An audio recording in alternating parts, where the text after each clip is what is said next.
Hi, and welcome to It Doesn't Have to Be Perfect. Now that I've been doing these episodes every 2 weeks, it feels like so long that I've last been sitting here and talking to you guys. But it feels good. It feels like every time I'm like a new person, you know? So much happens in 2 weeks. Like so much life happens in 2 weeks.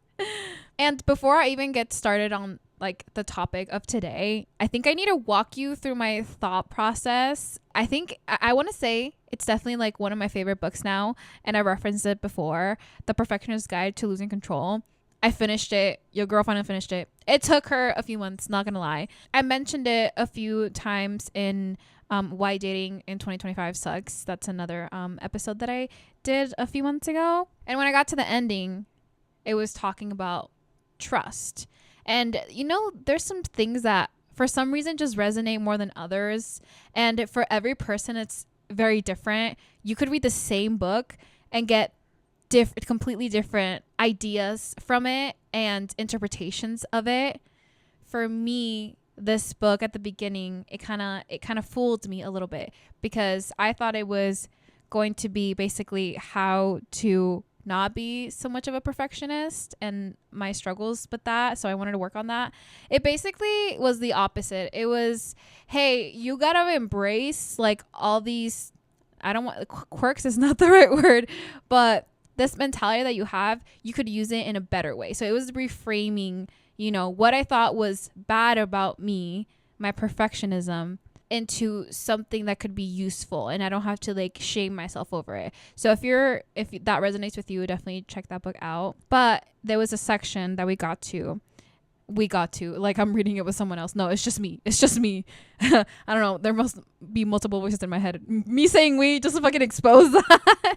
But it got to the part about trusting yourself, and I was like, wait a minute, hold on a damn second. Her argument was basically, when you don't trust yourself, you go around memorizing the quote unquote right thing to do instead of going with your instincts because you don't trust your instincts. And as soon as she opened up with that, I was like, oh, you got me hooked. I'm on here. What do you have to say about this? I love it when like the purpose of something that you're reading, like for you, turns into something completely different. And that's on interpretation, baby. Because I was like, whoa, okay, let's keep going. So this is basically the result of you needing to find out if something's going to work out for you or not.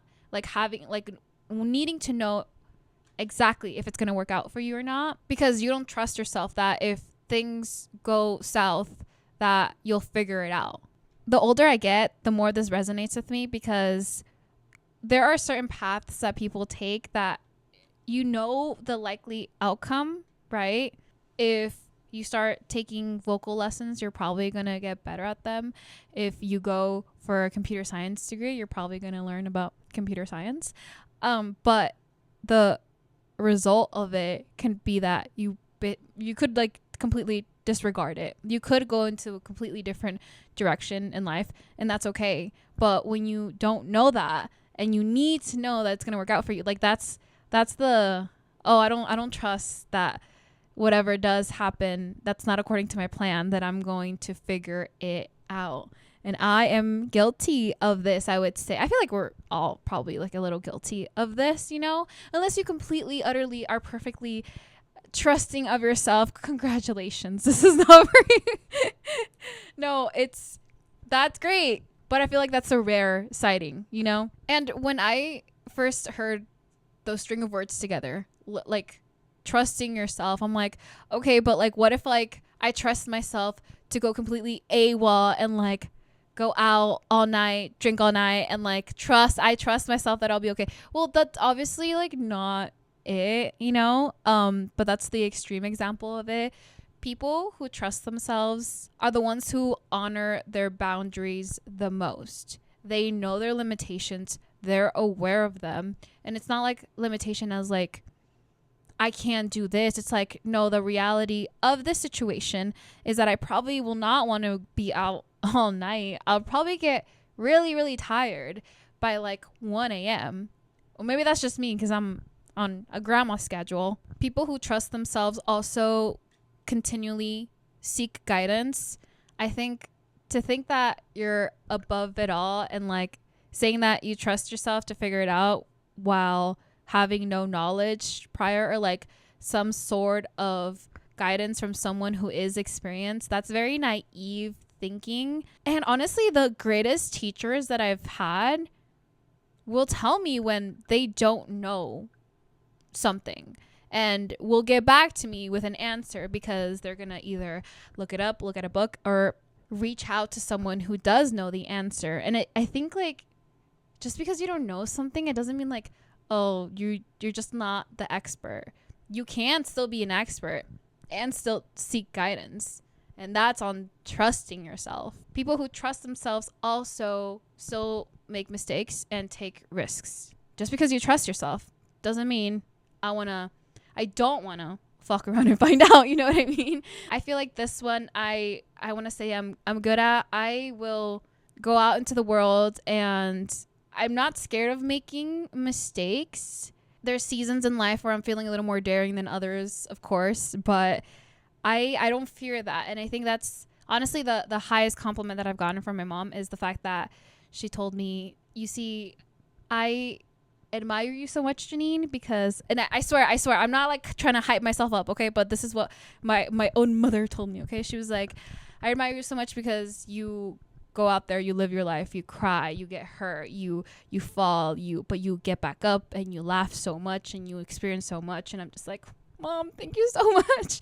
And it's true. I want to give myself that, at least that pat on the back, because I want to learn and I want to experience things. And I think the fear of something bad happening, I mean, bad stuff always happens, and I've always like figured it out. Like all of us, like if you're listening to this, like you've probably had bad stuff happen and you figured it out, like you got to the other side of it. So why wouldn't you trust yourself to continue doing that? Like you've made it this far and you're here. When you trust yourself, you move with a lot more confidence, but not certainty. That's okay, because certainty doesn't exist. Certainty is a myth. There's like the obviously like A to B thinking, right? But like the way it plays out is always different. For me, I knew that I wanted to go get my bachelor's after high school, but I didn't know what that looked like. Technically, yeah, there's a certainty in like knowing what you're going to do when you're going to do it, but like it looks so different than what you imagine. It always looks so different. Like I always knew that I wanted to live in a place like this that I do in now, but I could not have told you like that it was going to look exactly like this. There was no certainty in like what it was going to look like. My rooming situation, I thought I was going to be living with my ex-boyfriend, and obviously we're not. And, you know, I'm okay with that. The way things played out, they played out for, okay, I don't want to say a reason, but like the things just played out the way that they played out. And I figured it out. Trust engenders curiosity and openness. Like I said before, you could be aiming for one thing, it's gonna look so much different than you imagined it. Even if you are still striving for that particular thing and you're achieving it, it's gonna look so much more different. I knew that I wanted to start dating again, but I also knew like I walked with a certain like, if we vibe, you know, mentality. And I did not expect for me to like anyone for a long time. Damn, I just outed myself there, didn't I? Anyways. Okay, I want to read you this quote real quick from the book, actually. And I just think it hit home, okay, with this. Our biggest fear is not that we are inadequate. Our biggest fear is that we are powerful beyond measure. We ask ourselves, who am I to be brilliant, gorgeous, talented, fabulous? Actually, who are you not to be? You are a child of God. Your playing small does not serve the world. And that was by Mariana Williamson. Yo, she cooked with that. She cooked with that. Like, wait, what was that last part? Your playing small does not serve the world. You not trusting yourself to go after what you want does not serve the world. What do you think who are you not to go for those things? Who are you not to have goals? Who are you not to believe in yourself and like believe in that you're gonna figure it out? You might think it's entitled to run around doing whatever you want, Do you ever think it's entitled to run around doing the things that you don't want to do? You gotta flip the script here, man. And this is a careful line, because if you act with boldness to prove trustworthiness, the bold will backfire. And trust is something that cannot be rushed, especially when it's like trust with yourself. It's something that I think in real time, as I talk about whatever I talk about on this podcast, because, you know, I'm in charge and I can say whatever I want. I'm learning this in like real time, and there's some lessons that I need to relearn again and again to like get it through my thick skull, because sometimes I can be really stubborn, and apparently I don't learn my lesson the first time, so the universe brings me the same lessons over and over again until I'm like, oh, bingo, that's what I needed to learn, that's what I needed to grow. Even for me, like when I think about a binging problem that I had when I was like younger, I mean, I still kind of sometimes here and there struggle with it. Definitely not as frequently, thankfully. But I think about that in that scenario, like trusting myself that I'm not going to go AWOL if like I have an emotional breakdown and like will binge eat or something. And I think I'm still building that trust over time. It's not perfect. It's not linear, but I'm okay with that, because I just need to remind myself, I trust myself. I trust myself that whatever madness, craziness is going to happen, whatever happens in life, whatever comes across my path, I will get through it, because I've gotten through every other obstacle in my path before. So why would it be any different this time around, you know? Okay, I think I've rambled long enough. Thank you so much for listening and for watching. Yeah, I'll catch you guys in the next one. Bye.